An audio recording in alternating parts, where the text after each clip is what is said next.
नमस्कार विद्यार्थी मित्रांनो, MST CET 2026 ची 12 फेब्रुवारी 2026 ही लास्ट डेट आहे.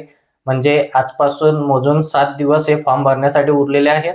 तरी लवकरात लवकर सर्व विद्यार्थ्यांनी फॉर्म भरून घ्यावा आणि काही डॉक्युमेंट संबंधी जर इश्यू असेल ज्यामुळे तुम्ही फॉर्म भरायचे अजून बाकी असतील तर डॉक्युमेंट संबंधी एक सल्ला देण्यात येत आहे की ज्या विद्यार्थ्यांकडे कास्ट व्हॅलिडिटी नाही आहे तर ते कास्ट व्हॅलिडिटीसाठी अप्लाय जर केलेलं असेल तर त्या पावतीवरती पण फॉर्म भरू शकता.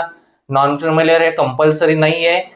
डॉक्युमेंटमध्ये कास्ट सर्टिफिकेट, नॉन क्रिमिलियर, त्यानंतर जे कास्ट व्हॅलिडिटी आहे, जर हे तुमच्याकडे सध्या अवेलेबल नसेल तर तुम्ही त्याच्या रिसिप्टवरती पण फॉर्म भरू शकता किंवा रिसिप्ट जरी नसेल तरी तुम्ही सध्या नॉट अवेलेबल करून नंतर ॲडमिशन प्रोसेसच्या वेळेस पण हे डॉक्युमेंट तुम्ही सबमिट करू शकता. त्याच्यामुळे जर डॉक्युमेंट्स अभावी जर तुम्ही फॉर्म भरायचे बाकी राहिलेले असतात तर लवकरात लवकर फॉर्म भरून घ्या.